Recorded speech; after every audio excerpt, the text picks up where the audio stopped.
मित्रांनो, काही काही गोष्टी किती अवघड आहेत ना. आधीचा काळ वेगळा होता, आत्ताचा काळ वेगळा आहे. काळ किती बदलत चालला आहे आपण जर असं म्हणलं तर.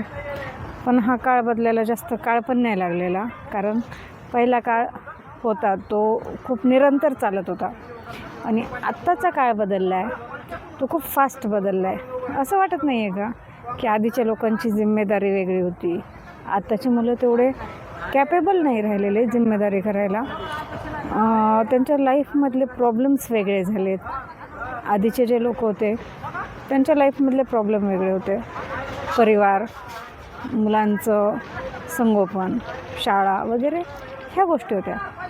आत्ताचं लाईफ माणसांचं इतकं अवघड झालं आहे की आधीचे 4-5 मुलं होते ना तरी टेन्शन नव्हतं लोकांना. शाळेचं फी जास्त नव्हतं. मुलं आपले आहे त्या परिस्थितीमध्ये सगळं भागवायचे. मोठ्या मुलाचे ड्रेस त्याचा लहान भाऊ घालायचा, लहान भावाचे त्याचा लहान भाऊ घालायचा. आणि मोठ्या मुलाचे जे पुस्तक्स वगैरे शाळेचं काहीही मटेरियल असं ते काही एवढं पटपट बदलत नव्हतं की यावर्षी नवीन, त्या वर्षी नवीन, त्या वर्षी नवीन, असं काही नव्हतं. मोठ्या मुलाचे दप्तर जे आहे, पुस्तक आहेत, तो लहान भाऊ वापरायचा, लहान भावानंतर त्याचा लहान भाऊ वापरायचा, अशी पिढी जात चालत होती. कारण आणि प्रत्येकाला काही एवढी हौस पण नव्हती की कपडे महागडे पाहिजे किंवा आता एक ड्रेस घातला तर तो परत रिपीट होणार नाहीच. एक ड्रेस घेतला ना काय वर्षातून 2 ते 3 ड्रेस असे सलग मी म्हणलं ना फिक्स राहायचे की दिवाळी, मग असं सिजनेबल राहायचं. तर कुणाचंही असो तसंच होतं. इतकं काही फॅड नव्हतं की काही ओकेजन असो किंवा नसो असे ड्रेसेसवर खर्च, शाळेचा खर्च, परत गाड्या पण एवढ्या नव्हत्या त्याच्यामुळे पेट्रोलचा खर्च नव्हता. लोक सायकलनी प्रवास करायचे किंवा कशाने प्रवास करायचे, पायी चालायचे, त्याच्यामुळे इतका काही पेट्रोलचा खर्च नव्हता. आणि सगळ्यात महत्त्वाचं त्या घरामध्ये आपुलकी होती.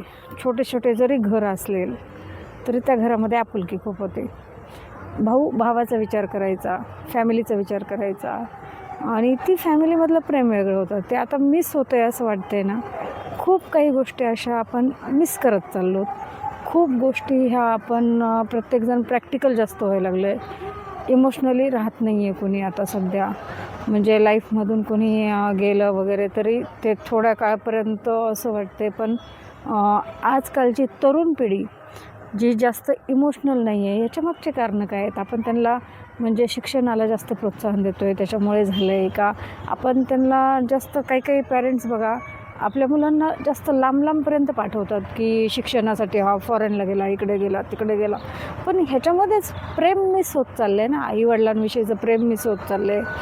परत ते फॅमिलीचं अंतर वाढलं की मनातलं अंतर वाढत चाललं आहे.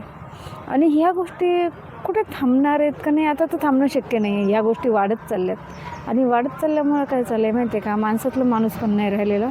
आणि ह्या गोष्टींचा सगळ्यांनीच विचार करायला पाहिजे. कारण सगळ्यात महत्त्वाचं आहे की लाईफ जगायचं कसं.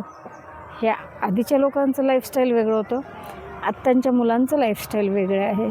आणि ह्याच्यामध्ये मॅचिंग कुठंच होत नाही आहे ना. आपण जर काही सांगायला गेलो ते मुलांना पटत नाही आणि मुलं जे काही करतात ते आपल्याला पटत नाही आहे. कारण की आपण ज्या संस्कृतीत वाढलोत किंवा आपण ज्या लाईफस्टाईलमध्ये वागलो त्याच्यामध्ये आणि आत्ताच्या युगात प्रचंड फरक आहे.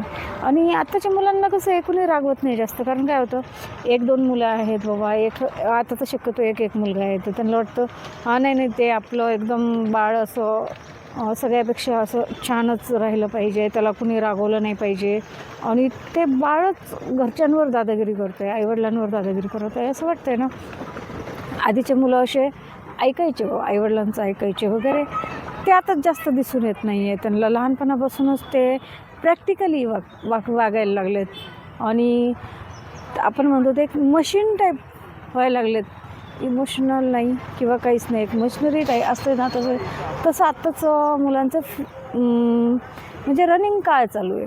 पण ह्या मुलांचं भविष्य काय राहणार आहे? या मुलं पुढं चालून ह्यांचं लाईफ कसं राहणार आहे? इतके प्रॅक्टिकलचं आत्ताच इतके लहान मुलं आहेत तर ते पुढे चालून थोडं पण इमोशनल राहणार नाही आहे ना, थोडं अटॅचमेंट कुणाशी राहणार नाही आहे. आपण सगळे बघा तुम्ही, जर काही फंक्शन असेल किंवा जुन्या काळामध्ये काही लग्न वगैरे असेल तर खूप दिवस आपली जॉईंट फॅमिली राहायची, खूप जणं नातेवाईक यायचे. आता तो पण प्रकार राहिलेला नाही आहे.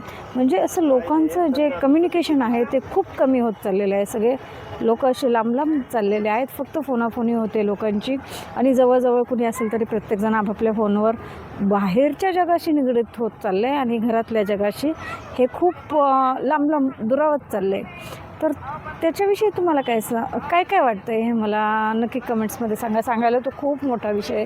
हा विषय काही छोटा नाही आहे, अतिशय मोठा गंभीर विषय आहे. पण आता त्याला काय तो विषय आपण कुठेही सॉल्व होणार नाही आहे आपला विषय. कारण पहिली संस्कृती वेगळी होती, आत्ताची संस्कृती वेगळी आहे आणि आत्ताची मुलं तर खूपच प्रॅक्टिकल होत चाललेत. शक्यतो असेल मोबाईलमुळे पण असेल किंवा बाहेरचं जग बदलत चाललं आहे तर त्यांनी पटकन स्वतःला त्या जगामध्ये मिक्स करून घेतलं आहे, असं पण असेल. खेडेगाव हे कमी खेड्यातली संस्कृती होत चालली आहे. आजी आजोबा जास्त मुलांजवळ नाही, त्याच्यामुळे होत चाललेलं असेल. ह्या बऱ्याच अशा कारणं आहेत मुलं बदलण्यासाठी, त्यांचं मन बदलण्यासाठी. आणि आता इथून पुढे तो कसे मुलं राहत आहेत काय माहिती. याच्याविषयी तुम्हाला काय वाटतं मला नक्की कमेंट्समध्ये सांगा. बाय.